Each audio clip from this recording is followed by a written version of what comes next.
লোকজন তারা কিন্তু কেউ খোঁজ পাচ্ছে না। একটু কথা বলা যাবে দিদি? দিদি একটু কথা বলা যাবে? আপনার বাড়ির কেউ কেউ কি আটকে রয়েছে? হ্যাঁ দিদি, কে আটকে রয়েছে আপনার? আমার দাদারা আটকে রয়েছে। কি নাম তার? পাপু রজক। পাপ্পু রজক। আচ্ছা, বলছি কত বয়স ওনার? 30-35। আচ্ছা আচ্ছা, আপনি শুনেছেন যে এই ঘটনা এখনো পর্যন্ত তিনজনকে অ্যারেস্ট করা হয়েছে, কি চাইছেন আপনারা?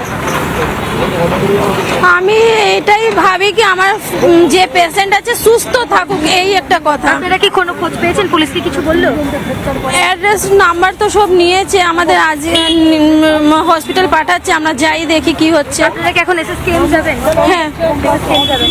হ্যাঁ, এই মুহূর্তে কিন্তু উদ্বিগ্ন পরিবারের লোকজন তারা তারাতলা থানায় আসছেন এবং খোঁজ নিচ্ছেন পরিবারের লোকজনদের, এবং থানা থেকে কিন্তু ইতিমধ্যে তাদেরকে বলে দেওয়া হয়েছে এসএসকেএম হাসপাতালে যাওয়ার জন্য। ইতিমধ্যেই বেশ কয়েকজন তারা ভর্তি রয়েছেন হাসপাতাল, এবং এখনো পর্যন্ত আটকে থাকার সম্ভাবনা রয়েছে। সেই জায়গা থেকে কিন্তু উদ্ধার কাজও চলছে সমাদৃত। আর অন্যদিকে কিন্তু থানায় উদ্বিগ্ন পরিবারের লোকজন তারাও আসছে।